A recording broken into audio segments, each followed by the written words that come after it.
You're listening to Conversations with Chanda, where leadership gets real and personal.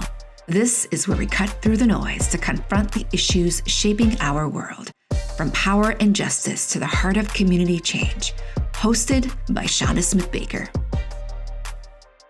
All right, Chief Rondo, welcome to Conversations with Chanda. I have been wanting to have this conversation with you for some time, and now it just feels like very timely because you have a book coming out, and I absolutely cannot wait to read it. Congratulations, sir, on that.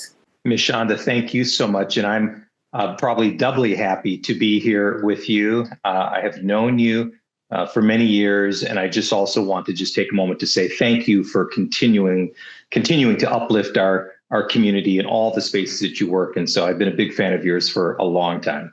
Thank you so much. So we know each other, but some of the folks listening may not know you. And, you know, I said Chief Rondo. How do you introduce yourself? Rondo. And you're Rondo. I'm Rondo. Absolutely. Yes. Awesome. And so let's just jump in a little bit on the book. Like, why did you decide to write the book now? And what is it that you hope people will walk away from?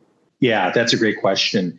So after the killing of Mr. Floyd back in the summer of 2020, as you can probably imagine, I was focused on really so much trying to get our city and move our community through such a very tenuous time in our city's history, and quite frankly, touched upon our country, our nation's history.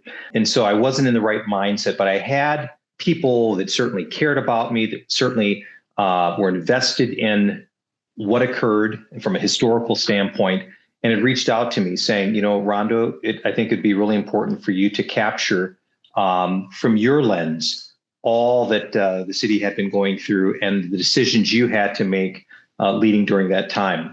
Quite honestly, it took me a while just because I was not in the right mindset in the first couple of years after that. But it wasn't until about a year and a half ago that actually a relative of mine reached out to me and said that there was a couple of people who he just wanted me to meet. He said, there's no pressure. I know you've been avoiding this for some time. And it was through a casual conversation and then through a series of weekend calls. Both the folks live outside of Minnesota. And that's how it developed. It was over a period of about a year and a half of conversations. And that's ultimately when I got to the point where I said, purely from a historical accounting standpoint, I felt it was something that I owed our children, our future generations. And quite honestly, I also thought that our elders, it was required of me to make sure that I spoke up about the events and how we got through it. I will also say, Ms. Chanda, to your listeners too, it's also part memoir. It's about me, my journey, being a child of Minneapolis, and how important family's been to me, how important our elders have been to me, and also the relationships. I touch upon relationships a great deal throughout the book. So it was very, very important to me to put this down on paper. Yeah, you know, I always have a set of questions, and then as soon as someone opens up, it opens up like a flood of memories or different questions. And so the first thing came up for me is that before the murder of George Floyd, there were other officer-involved incidents or deaths or murders, depending on how you want to define them. And one of them was Jamar Clark. And I bring that up because there was this encampment outside of the precinct. You were not the police chief at this particular moment, but I remember you in the streets. It felt to me like a very different stance than maybe some of your colleagues in the force.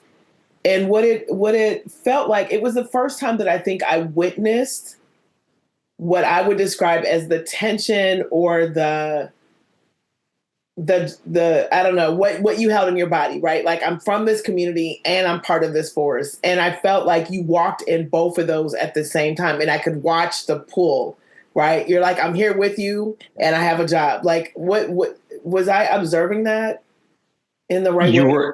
Yeah, Ms. Chanda, you were absolutely observing that. And it's interesting how certain events have anniversary dates. Jamar Clark was killed back on November 15th of 2015. And I remember that as if it was yesterday. As a result of that, there was, and I mentioned this in the book, obviously you talk about it was an 18-day occupation outside of the 4th precinct. To our knowledge, that has never happened anywhere else in the country. Community was there for 18 days, 18 nights. I was not chief of police at the time. I was a deputy chief. And yes, what you saw in me navigating that space was true. Again, I'm a product of Minneapolis. As a Black man growing up in this city, I was schooled on our history. And that history is so very important to know, not just in general about the city of Minneapolis, but certainly I was schooled on the history of the culture and the place that I worked for 32 years, the Minneapolis Police Department. So, and I also knew many of the people, community, who were out there for those 18 days and nights, and heard them, listened to them, heard their pain and experiences, and also having a role as leadership within this organization, this institution. So all of that, what you described, was true. And if you did not see that and observe that, then I would have felt bad. And probably my dear mother and father would have probably been upset with me, because we have to bring our authentic self, as tough as that is in this day and age, but it is so true. And again, I'm out there with, by the way, I had relatives out there. I had my niece showed up one night on Plymouth Avenue. So I've got family out there as well. And so, and they know me, and you have to be real in those moments. And so all of that, which you're talking about, certainly was what I was experiencing and have experienced throughout different phases throughout my journey within the Minneapolis Police Department. Yeah, if I recall, you came into the force in 1989. Yes. And the way that the public perceived police generally was in a very different climate than what it is today. And it doesn't mean that all of the historical things didn't occur, but we weren't all aware of it in the same way that community is now in terms of the challenges in policing. Can you just talk about like your early days? Like what even drew you to this profession to begin with? I grew up 9 siblings in South Minneapolis. And for some of you, I'm going to date myself here, Ms. Chanda, but we were the Arradondos were kind of like the Black Waltons of South Minneapolis. We had a large family, so I'm sure some of your listeners will probably be Googling, get on Google. And yeah, good night, John Boy. Exactly. But from an early age, my parents instilled this sense of service into all of their children, and that sense of service, whether it was helping our elderly neighbors shovel their sidewalk, helping our siblings, our younger siblings out with their homework, just giving back in some way, shape, or form. In Minneapolis, certainly as I was growing up as a child, there weren't that many, and there's still, in terms of the percentage, there still aren't that many African Americans who serve on the Minneapolis Police Department. But there were a few who stood out that we knew from our community and our experience growing up, that we recognized and we looked to. They were our heroes in the community. And whether it was the late Ryan, oh yes, the late great Officer Monty Manning, Korean War vet, just a wonderful person. The late Officer Riley Gilchrist. There were so many others that that what they did and how they showed up in our community, when it wasn't just because a problem arose, but they were there. They were coaching sports teams and all of that. They were at North High School as school resource officers, or at Roosevelt High School popping in. So we got to know them on a personal level, and that stood out to me. And so that was very important to me. And so that's where I kind of gravitated to, I think that there's a role for me to play in that profession. And I will also say it was conversations with elders and family members, but who also shared with me the history of the institution I was about to go into. So they didn't dissuade me, but they wanted me to be very grounded in understanding that history and the sacrifices that were made on my behalf so that I could be engaged and be involved and thrive within that organization. And you came in, and I would say was it an easy journey? Oh no. It wasn't an easy journey, in the sense, your opening comments, you talked about seeing how I had to navigate that space during those 18 days and nights up at the 4th Precinct after Jamar Clark was killed. So that was part of that understanding that it was going to be a tough journey. It was not going to be easy. When I was chief of police, one of the few portraits that I had in my office right behind my desk was a portrait of 16 Minneapolis police officers circa 1898. Back of the portrait, there's 8 white officers, Minneapolis police officers, standing with their English-style bobby hats and their star badges. And then the 8 seated in the front, with the exception of the far right corner, the only Black person in that photograph, black and white photograph. That person on the far right was Minneapolis police officer Henry G. Thompson. And that picture was taken in 1898. I kept that portrait in my office throughout my duration as chief, because at that time, when Henry G. Thompson was serving on the Minneapolis Police Department, he was not allowed to arrest white people. He was basically assigned duties in a horse-drawn carriage to take usually men who were at the pubs down by the grain mills, who, after they got a little bit intoxicated, to jail.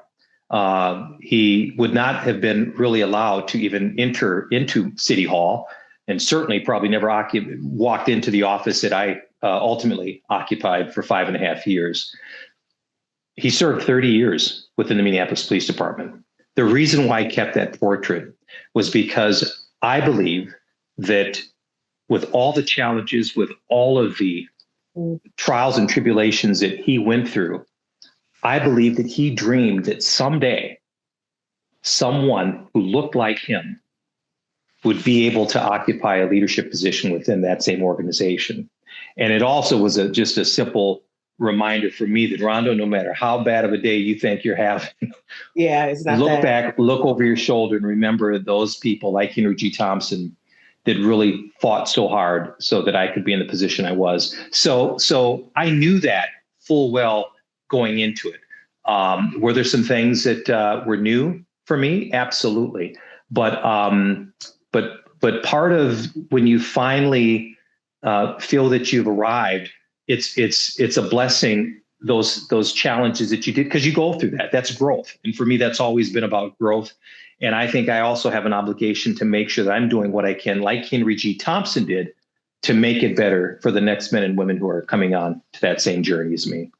Yeah. And one of the things that you did is that you were part of a lawsuit against the department at some point of your career, along with some of your fellow African-American officers. Can you share a little bit about that? Because I've actually always been really curious about it, because there's many people navigating the isms or issues at work that are trying to figure out how to navigate them. So you both tried to hold accountable, this is my accounting, and your willingness was also to stay and help improve. You didn't leave.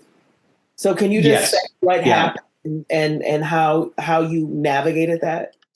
So when I came on, we understood the historical challenges that had occurred and that were occurring within the Minneapolis Police Department. Mm-hmm. And we were a generation of Black officers who truly loved service and felt that we could contribute to a possible solution in the areas of hiring, in the areas of training, in the areas of promotion.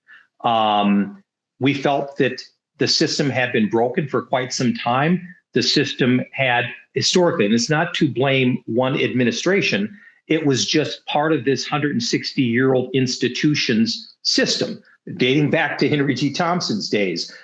There have been incremental progress, but we felt that it was time now that we could come together, identify where these gaps are, where these inefficiencies are, where these barriers, quite frankly, are, and we did our best to try to have healthy discussions at the time with those administrations, and it got to a point where we were not having success with that, and so we filed litigation against the city. But I will say, through all of that, every single one of us, the five who were involved in that, there was never a question about leaving. It was about that we are, on a very valid basis, bringing these concerns, and we want to be a part of the solution. And so that's what prompted the lawsuit back in 2007. Mm. So you now become sort of the dream and aspirations of the officer in the 1800s. You become the first Black police chief of the Minneapolis Police Department. What did that mean to you personally?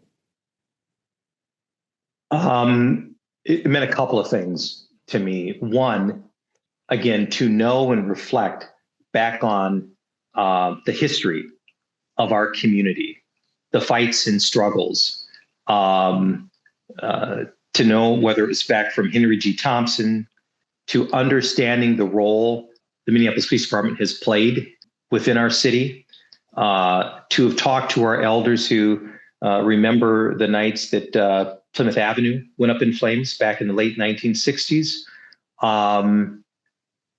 and to know that we got to a point where it felt that we were ready to have me step into that role. So it was a very humbling experience. But I will also say that the work just began at that point, because there's also, with leadership, Ms. Chanda, it's a gift, but there's also a weight to that. And so, but I felt absolutely ready and prepared to take on that role. I also knew that the shelf life for a major city chief is 3.5 years, and that's if everything goes good. So I also came into it knowing that I'm on some borrowed time here. And so the things that I knew that I needed to help change and transform the culture of that police department, I knew that I just had a finite period of time to try to do that. Yeah. What pressures came with that? Oh, where should I begin? I know. I mean, that's a whole podcast. That's really not a fair question. No. It's a valid question. So one of the things I think for your listeners to understand is that the police departments in general are a paramilitary organization. Everything down from the rank structure very much models the military. Sergeants, lieutenants, captains, those types of things. It is a very culture of command and control.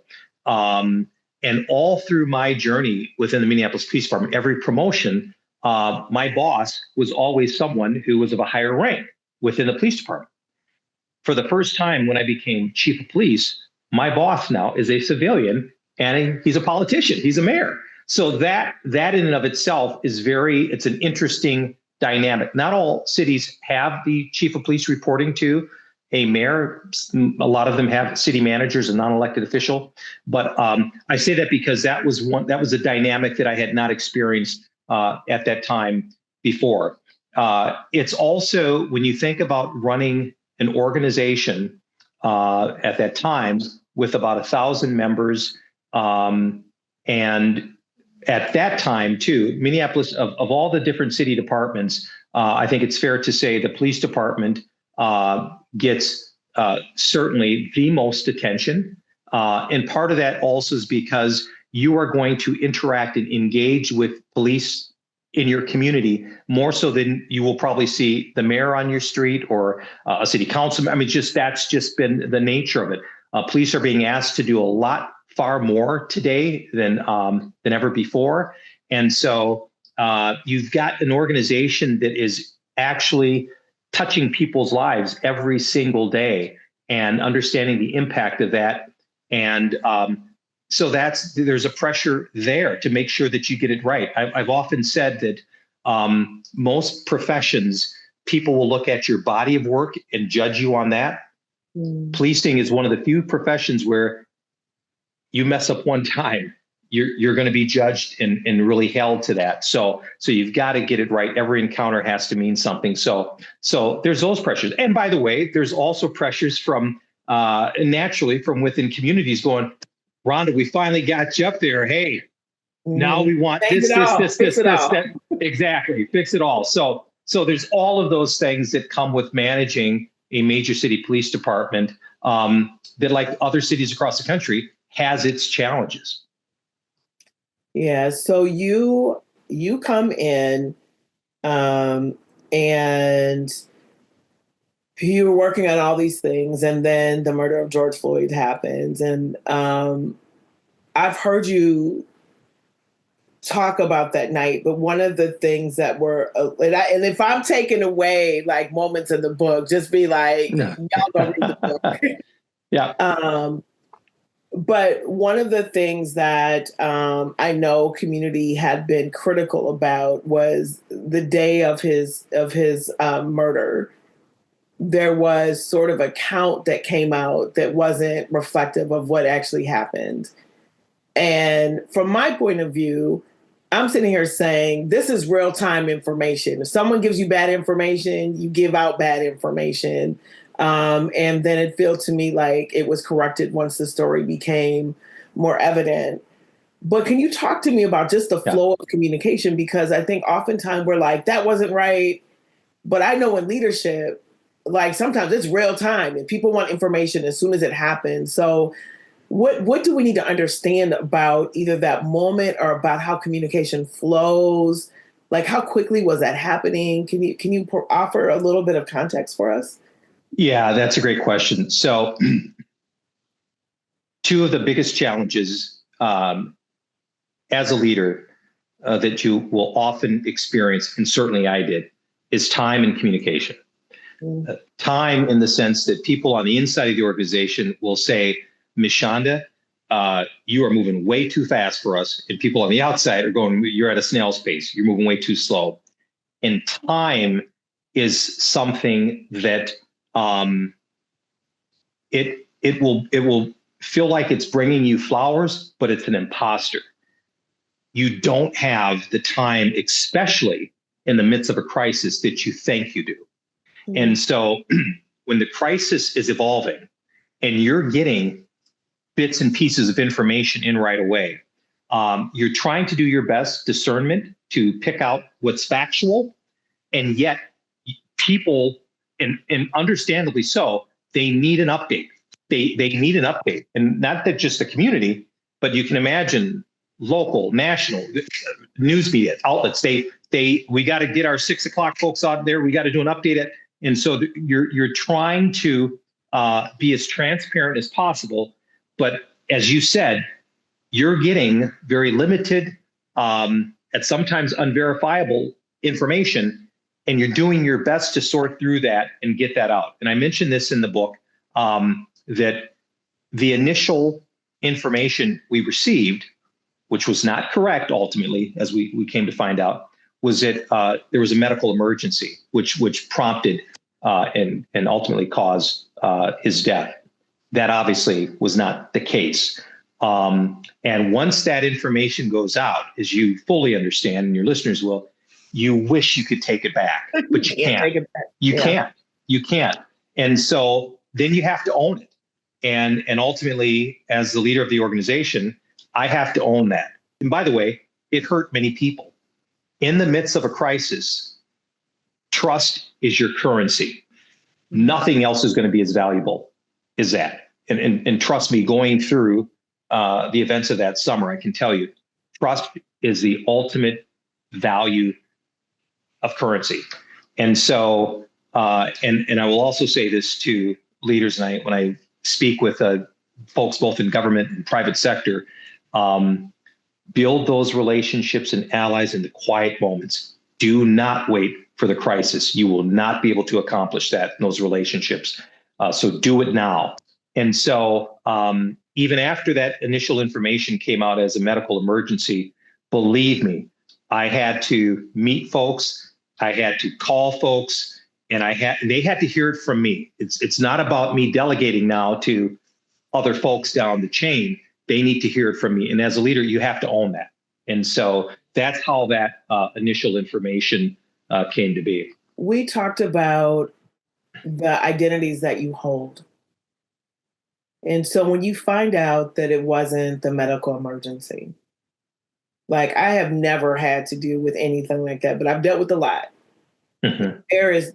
There's an additional pressure I put on myself, particularly when I'm looking at people I know or that look like me. And so what was going through your mind when you found that out? Like, was it, I don't know how I would have reacted. You all got me out there in front of my people telling them what? Like, I mean, I don't know what I would do, but like, you know what? I don't even know what to ask you, Rondo, but like, it's sort of like, what was going through your mind? Like, was it automatically like, I gotta get to justice on this? Was that immediate? So a couple of things, and it's a great question. And I think you as a leader and your listeners will hopefully understand this here. That 160-year-old institution in many ways is like a family. When the bad thing happens and it's exposed to the world, a natural reaction for institutions is to rally, come in, be insular, isolate ourselves. And I knew that history. Mm. And so it was a reminder for me during that time as a leader that, Rondo, there are going to be just natural reactions from the culture of this institution that is going to resist.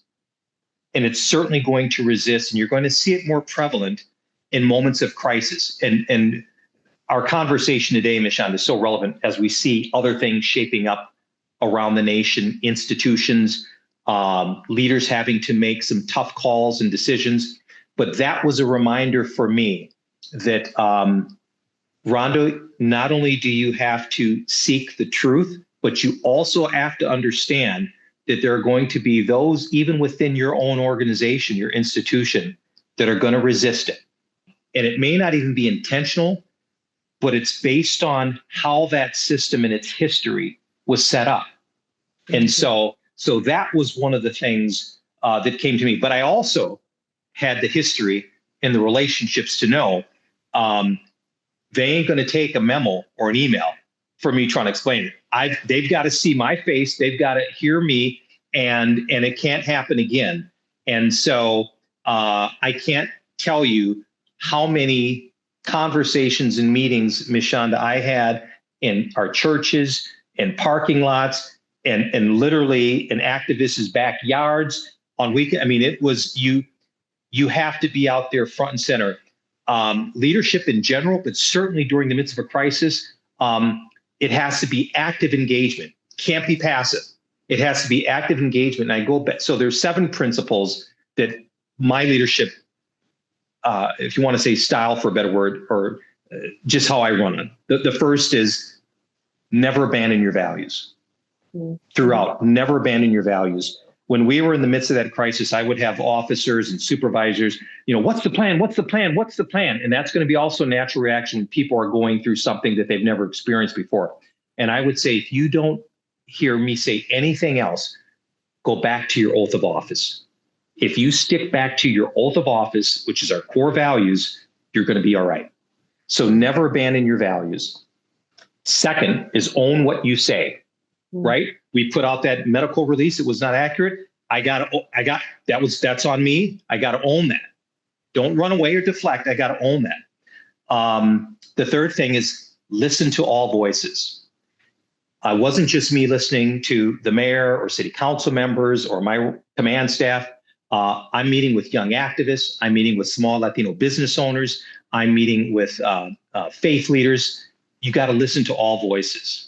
the other thing is you have to act. You have to act quickly, honestly, and decisively. And when I say quickly, you have to. You may make some mistakes, especially in a crisis, but you have to act. Time, again, it's a thief. You don't have the time that you may think you do. Stay consistent in your values is key. Constantly scan threats, both external and internal. As I mentioned, and I mentioned it in my book, there were some things that just the system itself was not going to make sure it got to me. And the last of my principles is always lead with hope. And I want you to know, Ms. Chanda, for me, hope is not a mood, it's a practice. So every day. It's not passive. It's not passive. It's a practice. Every single day, you're out there, you're practicing that hope. Every time during that time when I got in front of a camera, I always remembered our children are watching what I'm saying, every word in which I'm saying. And so that's what helped guide me. And again, as I see our country and I see both, whether it's corporate America, our university systems, I mean, again, I get leadership is difficult. It's hard. It's not for the faint of heart. But my number one rule is never abandon your values. Just never abandon your values. The moment you do that, and the moment you compromise your values, whether it's for political or other types of pressure, I've never seen anything good come from that. I remember having a conversation or being in a meeting with you during this period of time. And I think I even said, like, your organization is in crisis. And you are literally everywhere. You're at the churches. I was in some of those faith conversations. You're meeting with the downtown folks. You're meeting with the folks in the neighborhood. How in the world do you have the capacity to both manage the external challenges that were happening and then meet the demands of everybody wanted your time? Everybody wanted your time. Did you sleep? No. I say this looking back during that time, you can't. Now, when Mayor Fry asked me to come on and serve as his chief January of 2018, I accepted that, again, the gift and the weight of that role and the responsibility. But my boss was never the mayor. My boss was the 430,000 residents of the city of Minneapolis. And so I had to be there for them. And no, I did not sleep during that time. And I'm someone who believes in wellness and self-care, but I'm just being honest, that had to be compromised because not only did I need to get our city through this, but you can imagine the calls that I received from chiefs of police all over the country who were saying, there's no blueprint at all for what we experienced. Unprecedented. It was the most single significant police civilian incident in modern American history. Nothing compares to it. Every 50 states had protests or demonstrations, and over 60 countries had global protests and demonstrations. So there was nothing that we ever experienced. I wish there was in case of emergency, Rondo, break glass. And I think, okay, there was none of that. And so at the same time, you fall back to your elders. You fall back to those other voices. I mentioned in the book about unconventional allies. The book is going to probably shatter a lot of assumptions that people may have about police, activists, and just specifically for Minneapolis, some of the ordinary people that stepped up and did some extraordinary things to get our city through again. And by the way, I should also mention, I'm sure your listeners know this, we were going through a pandemic, which we had not ever experienced in over 100 years. I think people forget that was also, this is before vaccine talks were talking, and so we have that going on. By the way, we were also experiencing a significant increase in violent crime. It was during those times, I mean, you probably remember, and your listeners too, 3 precious angels of ours under the age of 10 were shot in Minneapolis. I remember at North Memorial praying by the bedside of our young precious angel Trinity. And so all of these things, so you have to be there. There was no time for sleep. And my number one goal became, quite frankly, Ms. Chanda, was no more funerals. Our city was so tense. It was the epicenter of so much angst, frustration, anger, uncertainty, instability. And so I just had to make sure that we got through, and I had to just lead with whatever bit of sinew and breath and oxygen that I could to do my part. Well, I remember, I think this might have even went viral, or maybe I just saw it, but you got into an exchange with one of our city council members, and you were a little testy, if I recall. And I remember watching it, and I was like, Rondo's tired. Yeah. Like, that was my first response. I'm like, he's always so even. He's always so positive. Like, if there's anybody that can take the heat out turning it up, it's you. I've witnessed it over and over again. And you turned it up a little bit. You know. He's had it. He's tired. He needs a sandwich, and he needs a nap. Yeah. I know that my dear mother is watching always. And so I got to remember to be respectful and be nice. But I'm sure at that moment, that probably came out a little bit. And so, I remember saying, I'm like, my first thought, I didn't even have to listen to the words. I'm like, he's tired. Yeah. Tired. Absolutely. Yeah. He's tired. Rondo, what did you learn about your leadership in that moment?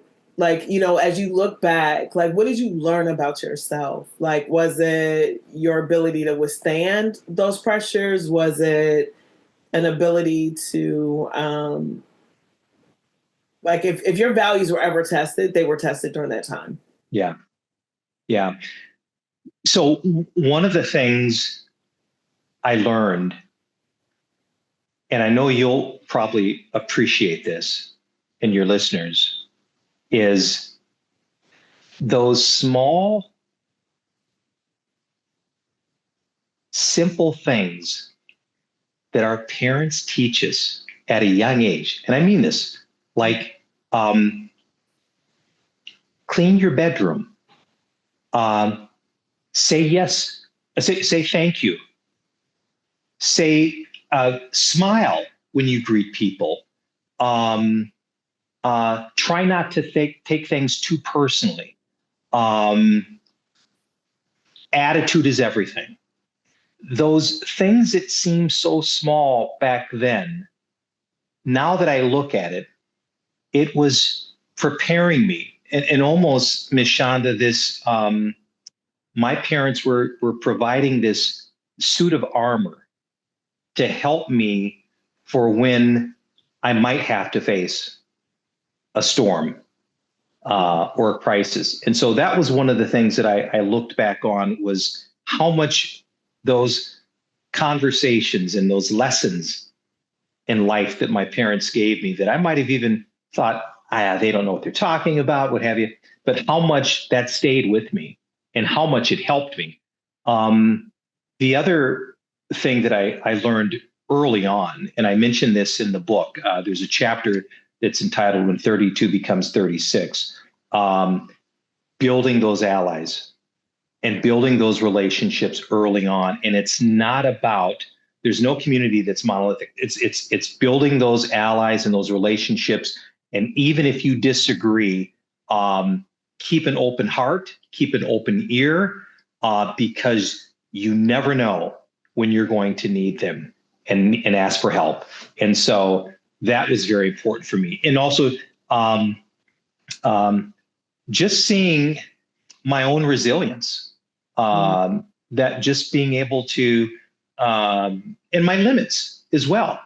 That was something that because there were spaces that I was not the right messenger.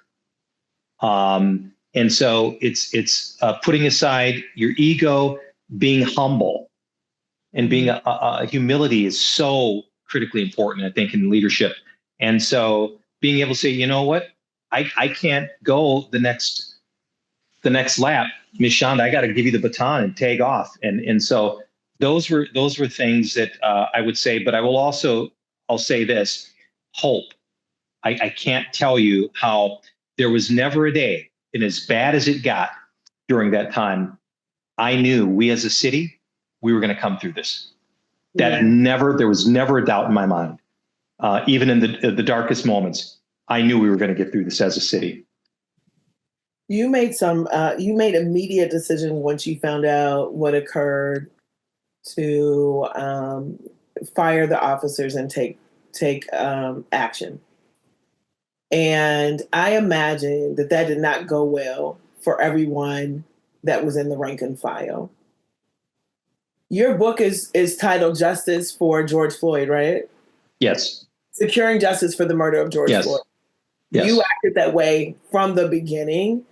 And what that leads me to is questions around accountability. And, from your point of view, because you've talked about the history from the 1800s, you've talked about sort of the lack of diversity, the challenges. You sued a department that you ultimately began to lead. And embedded in all of that is the entrenched ways of protecting and all the things that you said. And so we understand that you're coming up against a lot of factors here. But what does accountability in policing look like for you? Because you really demonstrated that. But what does that look like? What can you share with us? I did not have to see, and I mentioned this in the book as well, but when I saw the video in the early morning hours of May 25th, or early morning hours actually of May 26th, I did not have to see a ton of investigations of, my eyes did not lie to me. And so when I came into office as chief, one of the first things I did back in 2017 was I sent out, I called it the chief's vision statement for the MPD. It was going to be our new pathway moving forward. Every single employee, sworn and civilian, received that.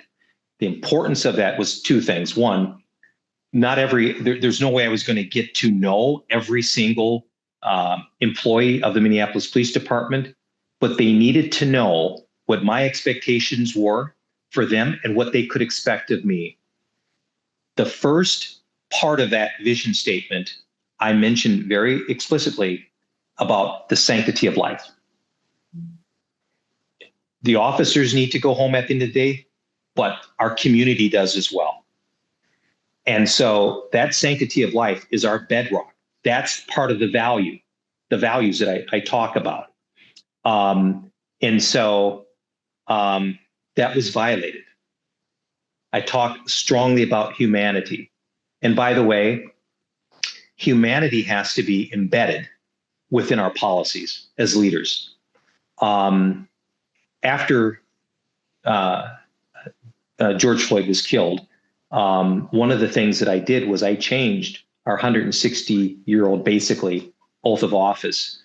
And it was a collaborative process with community, NAACP and Minneapolis Urban League. And Ms. Chanda, do you know what the most radical word in our new oath of office was? Love. Love. And a love of service. We talk about the human family in that new oath of office. We talk about officers, if they're witnessing someone's rights being violated, they have a duty to intervene, both protest verbally and physically, if they have to, even if it's someone who's wearing the same uniform that they are.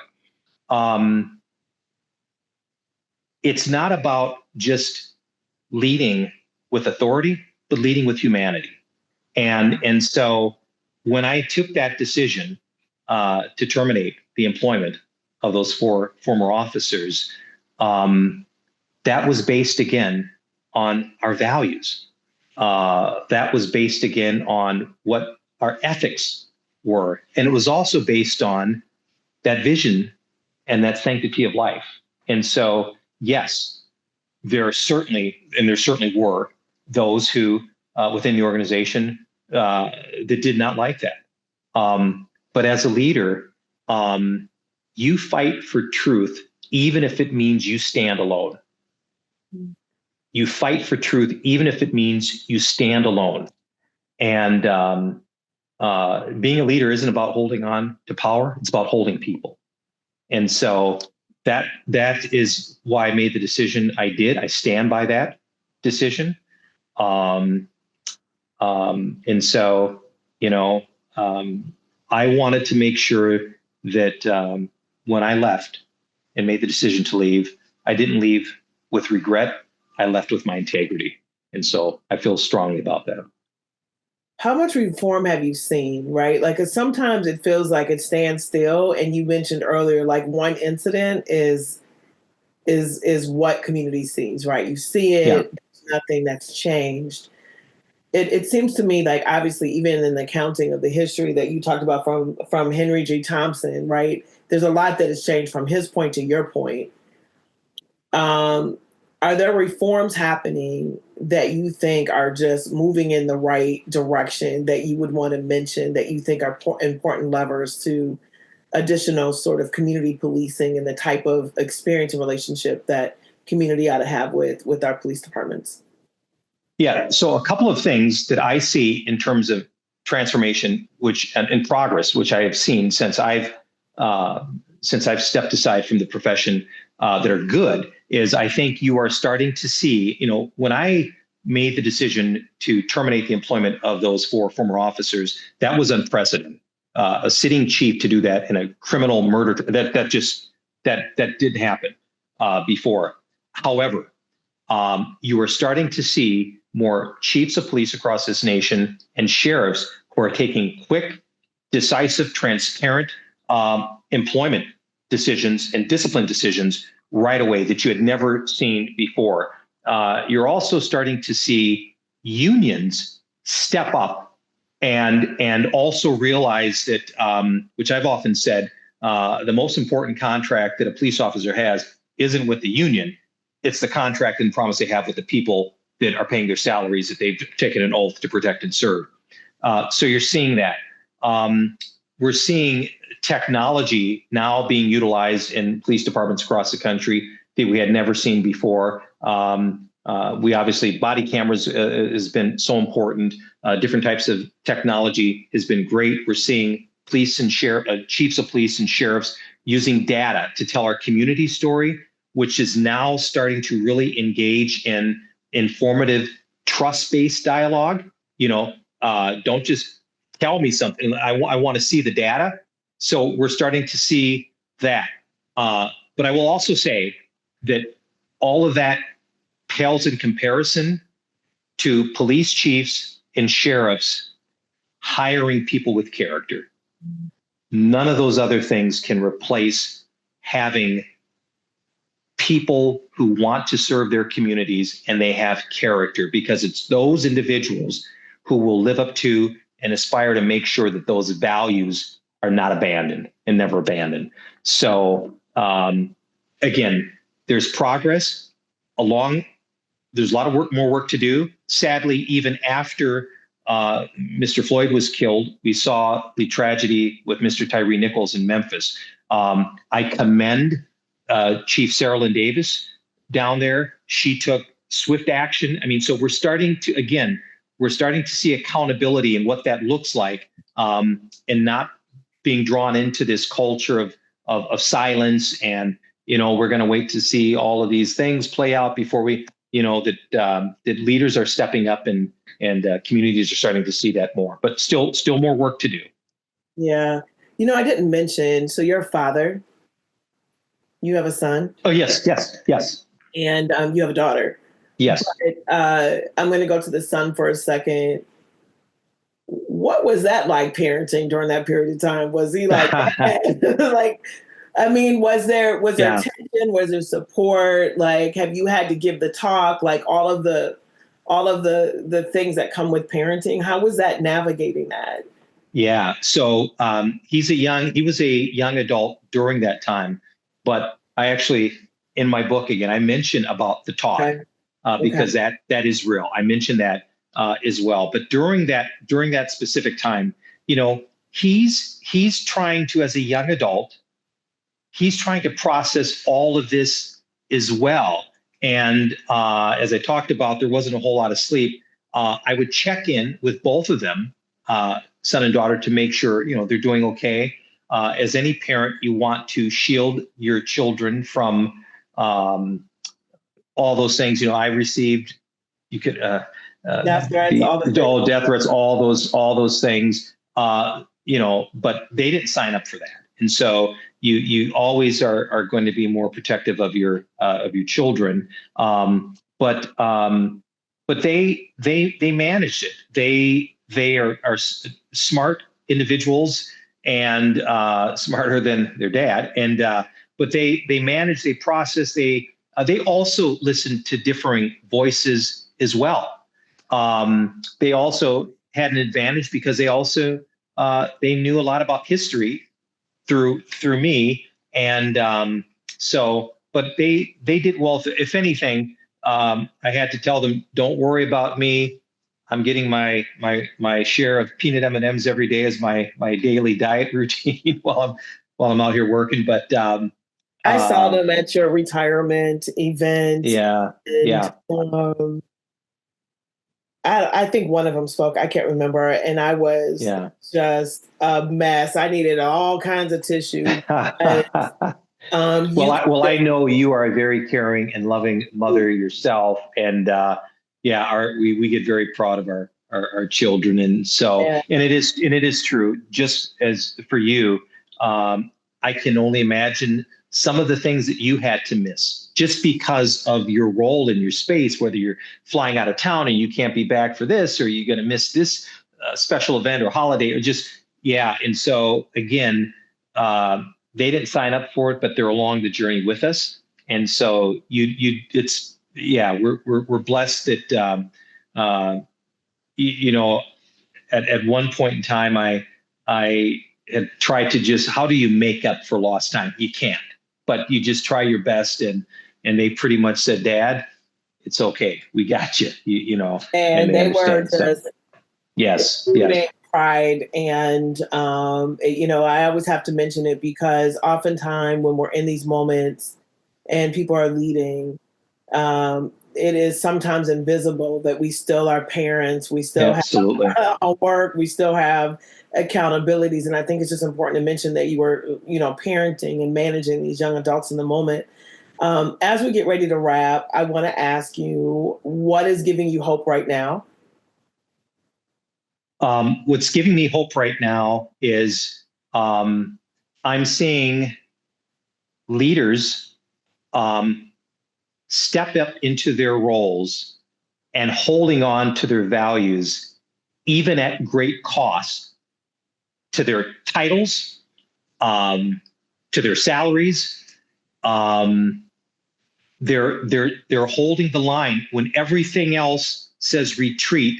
They're rising, and that is giving me hope. So that I see that. And that's critically important. The other thing that I see is young people. One of the things that was so very helpful during my time as chief was being able to be in spaces where we have such magnificent, intelligent, young voices out there that want to make a better tomorrow. And we have to support them in that. And they're all around us, by the way. And I just give a plug to your son, who's doing great things over at V3 Sports. But we have to make sure that we support them. So that gives me hope. And I'll just say, lastly, the last chapter of my book, it's a personal letter to Gianna Floyd. Mr. Floyd's daughter.